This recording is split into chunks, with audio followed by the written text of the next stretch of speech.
lagi dengan aku, Nadia Dwi Utami, yang sekarang sedang melaksanakan kegiatan pelatihan dasar CPNS 2025 yang dilaksanakan oleh Kementerian Dalam Negeri.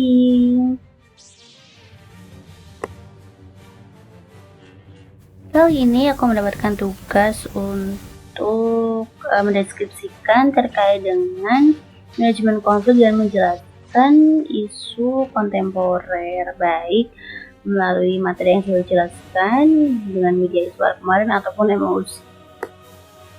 Oke, sebelumnya manajemen konflik itu merupakan proses pengelolaan masalah di mana bertujuan bukan hanya sekedar untuk menghilangkan masalah tersebut, tapi agar lebih tertata, melainkan lebih konstruktif.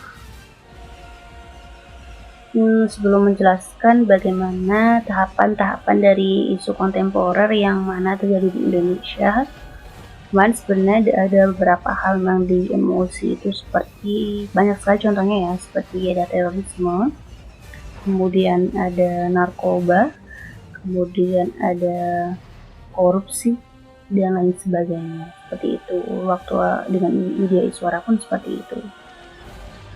Namun di sini saya ingin menjelaskan satu, yaitu terkait dengan korupsi.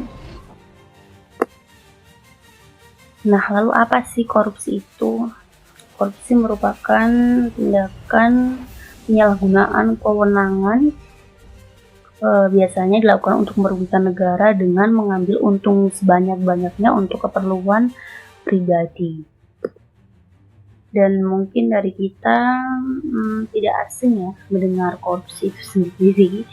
Ya, sungguh memprihatinkan di Indonesia karena belakangan ini memang beritanya yang mencuat adalah korupsi, dan bahkan kalau kita ingat kemarin bahkan sempat dibilang Liga Korupsi Indonesia. Dan kita tahu tentunya korupsi itu terjadi karena beberapa faktor, seperti dari manusianya itu sendiri, kemudian dari banyak hal, dan kita akan bahas ini satu-satu. Baik, langsung saja kita membahas bagaimana tahapan-tahapan dari isu kontemporer. Nah, sebelumnya kita itu menentukan apa dulu sih yang menjadi isu-isu terhangat di Indonesia seperti itu. Satu, saya ambil korupsi, yang kemudian saya mengambil itu korupsi ini yang pertamanya. Terus yang kedua, saya mendapatkan berita terkait dengan ASN yang tidak masuk kerja. Kemudian ada yang transparansi terhadap keuangan negara. Nah, kali ini sebelum masuk nih, mana sih yang akan kita perdalam, yaitu mengambil analisis APKL, analisis dengan menghadirkan bahwasanya itu aktual, kemudian itu ada juga faktor problematik, kemudian kehalayakan dan juga layak.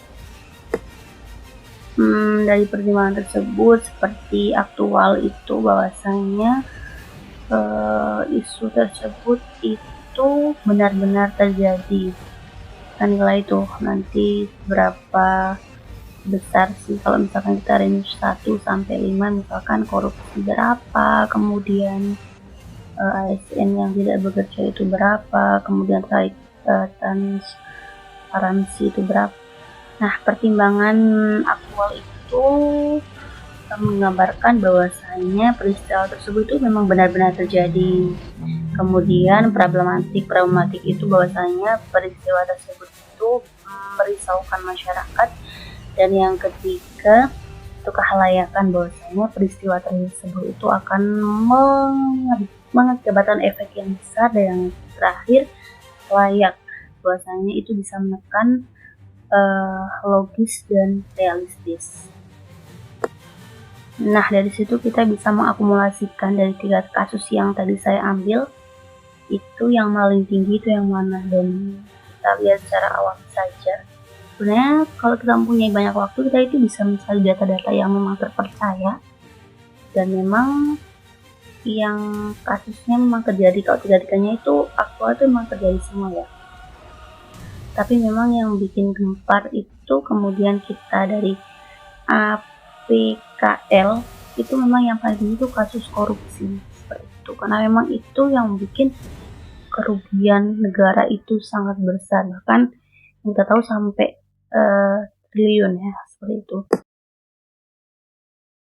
Kemudian sudahlah kita tarik yang paling banyak nilainya itu dengan APKL, pertimbangan APKL itu adalah korupsi. Nah, kemudian setelah kita tarik data tersebut, korupsi itu kita masukkan ke dalam fishbone. Nah, fishbone sendiri itu kita tahu lah seperti kerangka tulang ikan ya, yang dimana di situ kita bisa mencari penyebabnya. Nah, penyebabnya itu bisa dari man, kemudian ada juga machine, ada method, dan lainnya.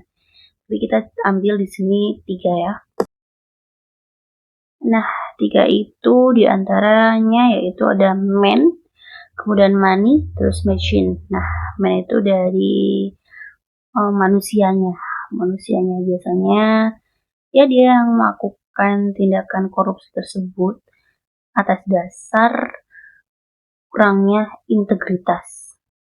Nah, yang kedua yaitu money, dimana ketika kita sudah ada kewenangan biasanya menyalahgunakan kewenangan atau dengan dana yang besar seperti itu diselewengkan. Dan yang ketiga yaitu machine, di mana sistem informasi itu tidak terintegrasi. Nah, setelah dari itu kita kumpulkan lagi tuh 3 hal tersebut di dalam penepisan melalui USG ya gitu. USG itu ada agency, kemudian seriousness, dan juga crowd. Nah, kita masukkan tadi alasan-alasan mengapa terjadinya korupsi, kemudian kita beri nilai lagi dengan pertimbangan USG itu ya. Nah, yang paling banyak itu karena memang integritas dari man-nya itu yang rendah. Kemudian, gimana sih solusinya? Pertama tentunya dan harus itu adalah menegakkan hukum dengan seadil-adilnya.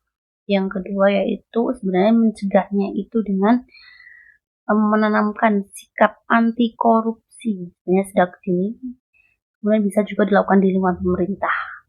Lalu yang ketiga itu menerapkan sistem informasi yang efektif. Nah, sudah itu kita tinggal melaksanakan action-nya seperti itu. Mungkin dari saya cukup sekian. Terima kasih dan sampai jumpa di tugas selanjutnya.